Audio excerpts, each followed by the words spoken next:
Magandang araw sa lahat ng subscribers ng Siglang Ginto. Ako po si Dr. Andres Tan, isang neurologist mula sa isang kilalang ospital dito sa Pilipinas. Mayroong mga taong hindi ko man lang maisip na umiinom ng langis gamit ang kutsara, na para bang ito ay isang gamot. May pagkakaiba ba ang langis mula sa halaman at langis mula sa hayop? Mabuti ba o masama ang langis mula sa halaman? Ito ang aking maipapaliwanag sa inyo. Para saan ba ginagamit ng mga kalamnan o muscle ang enerhiya sa araw-araw? Sa ngayon, ginagamit ko ang enerhiya ng aking mga kalamnan. Kahit mukhang hindi ako gumagalaw, ginagamit ko ang daan-daang kalamnan para mapanatili ang postura ng aking katawan. Kahit na ang mukha ninyo ay mukhang walang ekspresyon, sabay-sabay ninyong ginagamit ang dose-dose ng kalamnan. Palaging kailangan ng enerhiya ng ating mga kalamnan, hindi ba? Karamihan nito ay nagmumula sa taba. Kapag kayo ay dahan-dahang naglalakad, karamihan sa ginagamit na enerhiya ay taba. Pero kapag bigla kayong tumakbo doon, ginagamit ang glucose. Sa pang-araw-araw, humigit kumulang 70% ng ating enerhiya ay mula sa fatty acids at ang natitirang 30% naman ay mula sa glucose. Ngayon, may pagkakaiba ba ang langis mula sa halaman at langis mula sa hayop? Marami ang may maling paniniwala na masama ang galing sa hayop, mabuti ang galing sa halaman, at dahil taba ito, iniisip nilang masama. Pero kapag langis, ayos lang daw. Lalo na kung ang ginamit na salita ay oil na nasa Ingles, iniisip nilang okay lang. Ito ay isang maling-maling paniniwala. Ang oil, langis at taba ay dapat ninyong isipin na halos iisang bagay lang sa siyensya. Tingnan natin ang mantikilya, butter at margarine bilang mga pangunahing halimbawa ng taba. Pagkatapos mayroon tayong cooking oil, grapeseed oil, canola oil, olive oil, at kung ano-ano pang uri ng langis, pero lahat ng ito ay langis at taba pa rin. Bakit matigas ang butter at margarine, samantalang likido naman ang iba? Ito ay dahil sa kanilang melting point. Solid sila habang ang iba naman ay likido. Ang mga langis na likido ay mayaman sa unsaturated fatty acids na nagbibigay sa kanila ng nababaluktot na anyo kaya nananatili silang likido. Ngunit kapag marami ang saturated fatty acids, nagiging matigas ang anyo nito at nagiging solido. Kaya naman ang butter at margarine ay mayaman sa saturated fatty acids. Ito ang dahilan kung bakit kapag kumakain tayo ng karne, ang mga hayop sa lupa ay may matitigas na kalamnan at katawan. Para mapanatili ang matigas na anyo ng katawan, kailangan ng maraming saturated fat. Tayo rin ay marami nito. Mahigit kalahati ng ating katawan ay binubuo ng saturated fat. Ito ang dahilan kung bakit natin kayang labanan ang gravity at makagalaw. Musika. Bakit naman mayaman sa unsaturated fatty acids ang mga halaman at hayop sa tubig? Ang mga seaweed, lamang dagat at isda na hindi gaanong apektado ng gravity ay mayaman sa unsaturated fatty acids dahil kailangan nilang maging nababaluktot o flexible. Para mabuhay tayo sa lupa, kailangan natin ng matitigas na taba. Kaya hindi maiiwasan na mas marami tayong saturated fat. Kaya naman kung mahilig kayo sa baka at baboy natural na maraming saturated fat ang pumapasok sa inyong katawan dahil sila ay mga hayop sa lupa. At ang mga pagkaing mayaman sa saturated fat ay kinukuha para gawing purong taba na pampalasa tulad ng butter at margarine. Kaya pala tumigas ang butter at margarine dahil marami silang saturated fat. At ang mga likidong langis ay dahil mayaman sila sa unsaturated fat kaya sila ginagamit bilang mantika. Sa kabilang banda, humigit kumulang 60% ng taba sa ating katawan ay saturated fat kaya kailangan din natin kumain ito. Kailangan natin kumain ng maraming saturated fat. Ngunit hindi naman natin ito sadya pang hinahanap, hindi ba? Dahil mahilig tayo sa karne, kapag kumakain tayo nito, napakaraming saturated fat na ang ating nakukuha. Kailangan may tamang balanse ng saturated at unsaturated fats para gumana ng maayos ang ating mga cells. Kaya dapat tayong kumain ng sapat na saturated fatty acids at sapat na unsaturated fatty acids. Ngunit kung puro karne lang ang gusto natin, baka puro saturated fatty acids lang ang makuha natin. Kaya't ipinapaalala ang kahalagahan ng unsaturated fatty acids at sinasabing kumain din tayo ng isda, kumain ng seaweed at iba pa. Ngunit nakakagulat na mayroon ding mga langis mula sa halaman na mayaman sa saturated fat. Kaya sa tanong na kung mabuti ba o masama ang langis mula sa halaman, ang masasabi ko ay ito kapag kumakain kayo ng pagkain, hindi ito direktang inaabsorb ng ating katawan. Hinihimay-himay muna ito ng isa-isa at pagkatapos ay inaabsorb ang bawat sustansya. Kaya kumain man kayo ng langis mula sa halaman o langis mula sa hayop, inaabsorb ito ng ating katawan sa anyo ng fatty acids matapos itong ganap na tunawin. Kung gayon, bakit itinuturing na masama ang langis mula sa hayop? Para mapanatili ang ating utak at mga nerve cells, kailangan natin ng taba. Ang utak ay isang lugar na may mababang density, tulad ng tubig. Ang paggana ng utak ay nangangailangan ng napakaraming interaksyon sa paligid nito. Kaya ang istruktura ng cell membrane nito ay nangangailangan ng mas maraming unsaturated fatty acids kumpara sa ibang mga cells. Musika ang utak. Kaya kailangan natin kumain ng unsaturated fatty acids para sa ating utak at mga nerve ito. Paano naman ang iba? Ang iba ay halos hindi na kailangan iyon ang dapat ninyong isipin. May nagsasabing para ito sa pamamaga. Mayroon itong kaunting epekto, ngunit ito ay pangalawang epekto lamang. Sa katunayan, kapag pumasok ang langis sa ating katawan, napakahalaga nito sa pagbuo ng ating cell membranes. Enerhiya at cell membrane. Lahat ng cell membranes ay binubuo ng phospholipids. Tama ba? Kung ang isang fatty acid na bumubuo sa phospholipid bilayer na iyon ay isang unsaturated fatty acid, ito ay yumuyuko sa three-dimensional na istruktura na ginagawang flexible ang cell membrane. Ang saturated fatty acids naman ay tuwid, kaya't ito ay nagiging siksik. Dahil hindi dapat maging siksik ang utak, palaging nangangailangan ang utak ng tiyak na antas ng unsaturated fatty acids. Kaya para sa inyong utak, kailangan ninyong kumain ng maraming unsaturated fatty acids at ang pinakakilalang halimbawa nito ay ang omega-3. Kaya't kumain lamang kayo ng mga pagkaing mayaman sa omega-3. Napakahalaga talaga ng omega-3. Sa katunayan, may ilang bagay na hindi kayang gawin ng tao.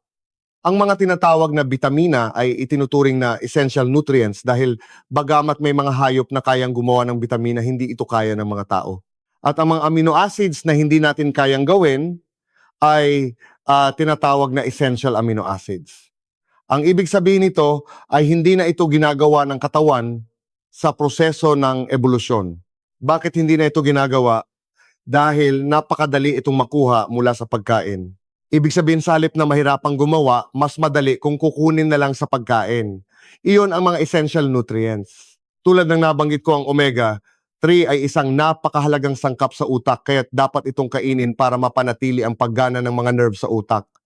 At lingid sa inyong kaalaman, napakarami na ninyong nakakain ito.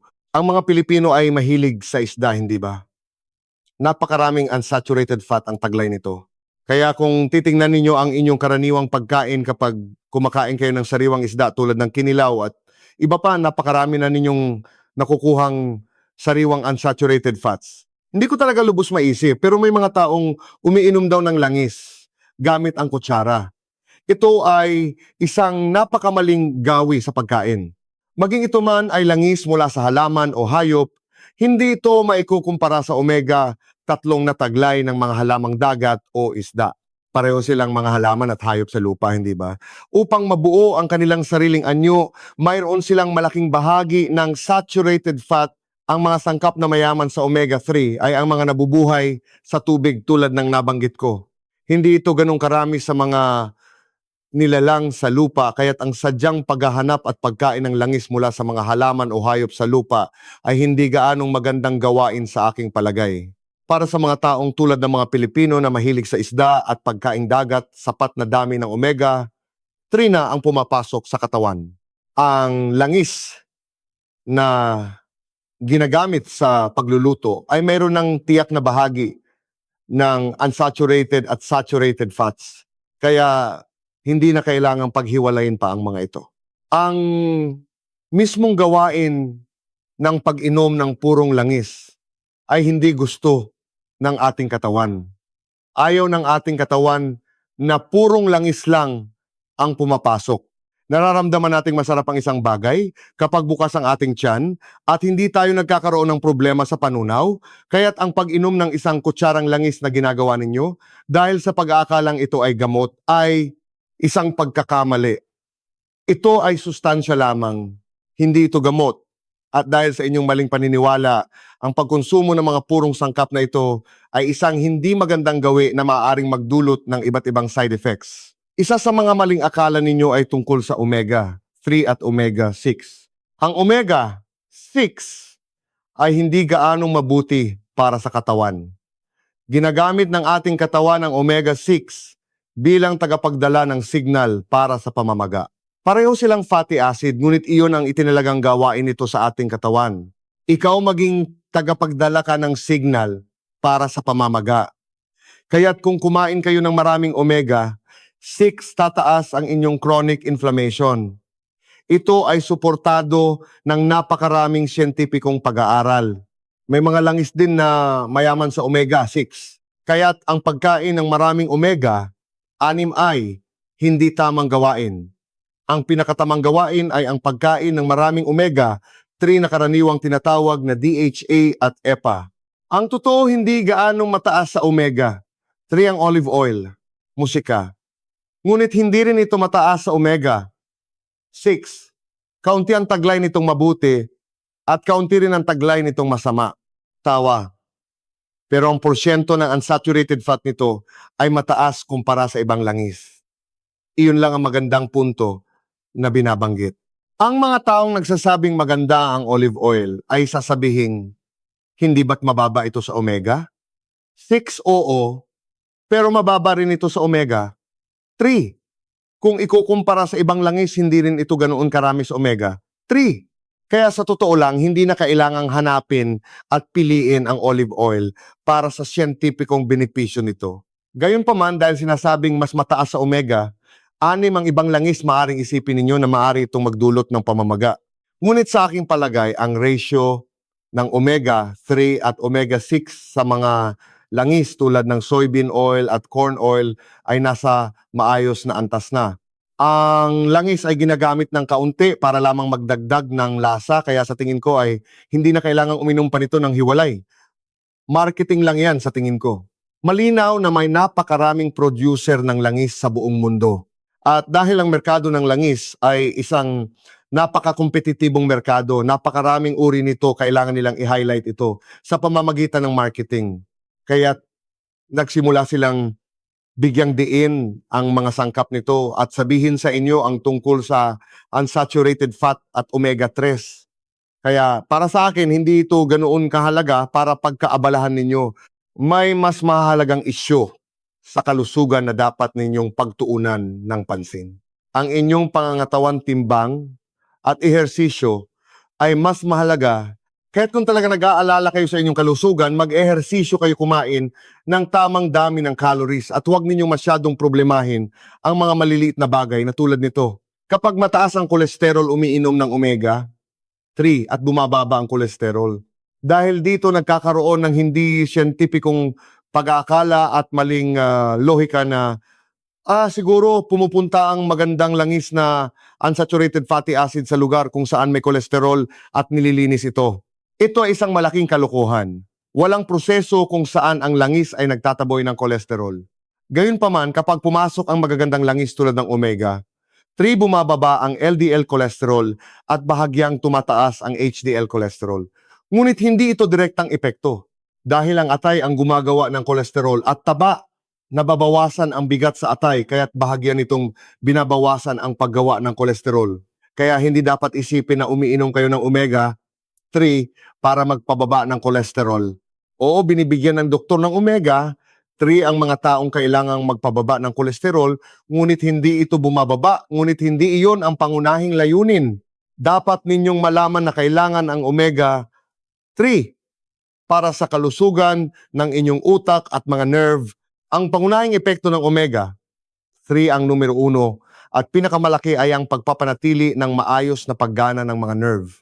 Bilang pangalawang epekto, maaari nitong bahagyang mapababa ang kolesterol. At bilang isa pang pangalawang epekto, maaari nitong mabawasan ang pamamaga. Ngunit dahil sa epekto nitong magbawas ng pamamaga, biglang sinasabi na binabawasan nito ang sakit sa puso at dapat daw uminom ng omega 3 para maiwasan ang atake sa puso at stroke. Ngunit ang mga resulta ng pag-aaral para sa atake sa puso at stroke ay hindi malinaw kaya't hindi na ito inirekomenda ngayon. Ang sabi pa nga, huwag na itong sadyang hanapin at inumin. Kaya't hindi ninyo ito iniinom para sa kalusugan ng inyong mga daluyan ng dugo, kundi para sa paggana ng inyong utak.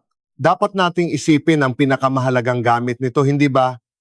Ang kolesterol ay kailangan para sa cell membrane at sa paggawa ng mahahalagang hormones. Ngunit kumakain na tayo ng higit pa sa kailangan natin. Kaya sinusubukan nating bawasan ito. Ngunit kung mayroon ng atherosclerosis, kailangan ng gumamit ng gamot para mapababa ito. Ang omega 3 ay hindi gaanong mahalaga para sa atay o mga daluyan ng dugo. Ito ay napakahalaga para sa paggana ng mga nerve sa utak. Ngunit marami na tayong nakakain ito. Kung nag-aalala ka pa rin, desisyon mo kung iinom ka ng supplement, ngunit dahil marami ng kinakaing omega 3 ang mga Pilipino, hindi na ito dapat gaanong ikabahala. Ang mga taga-kanluran ay hindi mahilig sa seaweed at isda at mas nakatuon sa karne, kaya't posibleng hindi gaanong maganda ang paggana ng kanilang mga nerve sa utak. Dito lumabas ang siyentipikong kahalagahan ng omega 3. At kung ayaw nilang kumain ito, gagawa sila ng omega 3 mula sa isda omega, 3 mula sa krill, at kung ano-ano pa, at sasabihin, ito na lang ang inumin mo. Kaya sa totoo lang, hindi natin kayang gumawa ng omega 3, ngunit napakahalaga nito para sa paggana ng mga nerve. Gayunpaman, hindi natin ito kailangan ng kasing dami ng mga taga-kanluran. Marami na tayong nakakain. Ang mga Europeo, kumpara sa mga Amerikano, ay hindi gaanong naapektuhan ng high fructose corn syrup, kaya't mas maayos pa ang kanilang pangangatawan. Sa kanila, ang pagkain ng mga taga-Gresya ay natuklasang napakabuti para sa kalusugan dahil sa yogurt, salad at iba pa, kaya't naging parang alamat na ito. Lalo na't kumakain sila ng maraming olive oil. Musika, naging sikat ang Mediterranean diet, ngunit sa aking palagay, napakaganda ng pagkaing Pinoy. Ang problema lang sa ating pagkain ay ang pagiging maanghang at maalat. Kung makokontrol lang natin ang dalawang iyan, sa tingin ko ay hindi na kailangang hanapin pa ang Mediterranean diet. Ang pagkain ng mga Pilipino ay mayaman na sa omega 3, kaya't mas lamang tayo kumpara sa ibang bansa. Kapag umiinom kayo ng omega 3 bilang supplement, karaniwan itong malalaking tableta na 1G o 2G na purong langis. May isip mo, okay lang bang uminom ng ganito karaming langis? Ngunit napakalaki ng kapasidad ng atay na mag-imbak at kaya nitong itago iyon ng matagal. Sa katunayan, kapag uminom ka ng omega 3, hindi agad gumaganda ang paggana ng utak mo sa araw na iyon. Tumatagal bago maihatid ng atay ang triglycerides na naglalaman ng omega 3 sa utak. Medyo matagal. Ngunit dahil matagal itong iniimbak ng atay, kung wala kayong fatty liver, malaki ang inyong reserba. Kaya't mahirap ma-overdose sa omega 3, kumain man ito mula sa supplement o pagkain. Subalit ang pagkain ng sobrang daming taba kasama na ang omega 3 na nagdudulot ng fatty liver ay ibang usapin. Kaya't ang mga taong may fatty liver ay kailangan ding mag-ingat kahit sa omega 3. Kapag dumami ang taba, ang una ay nagiging obese at ang obesity ay nagiging sanhi ng iba't ibang sakit. Ngunit ang pinag-uusapan ngayon ay ang metabolic associated fatty liver. Dati kapag may problema sa atay dito sa Pilipinas, dalawa lang ang dahilan, viral hepatitis at hepatitis dahil sa alak. Parehong nagiging sanhi ng cirrhosis at cancer sa atay kapag lumala. Ngunit paano naman ang mga taong nagkakaroon ng hepatitis, cirrhosis at cancer sa atay kahit wala ang dalawang ito? Dito na sila ikinategorya bilang mga taong may metabolic-related hepatitis. Tinatawag itong MASH ngayon. Ito ay hepatitis na dulot ng fatty liver dahil sa metabolic issues. Puno ng taba ang mga selula ng atay. Sabi ko nga ginagawang taba ng atay ang sobrang enerhiya, hindi ba? Dapat ipadala ang sobrang enerhiya na iyon sa ating subcutaneous fat, ngunit hindi na ito tinatanggap ng ating katawan kaya't sa atay na ito naiipon. Kaya't ang obesity at maling gawi sa pagkain ay nakakasama sa inyong atay. At ang isang napakadaling paraan para makita ang kondisyon ng inyong atay ay sa pamamagitan ng liver ultrasound. Alam kong marami sa inyong sumasailalim sa liver ultrasound bilang bahagi ng inyong health checkup sa isang abot kayang halaga marahil ilang libong piso lamang. Sa pamamagitan ng liver ultrasound, malalaman ninyo kung gaano karaming taba ang naipon sa inyong atay. Kung masuri kayong may fatty liver, ibig sabihin hindi maganda ang inyong diet. Kailangan ninyong bawasan ang pagkain ng matataba at carbohydrates, mag-ehersisyo ng malusog at sikapin na mapabuti ang kondisyon ng inyong atay.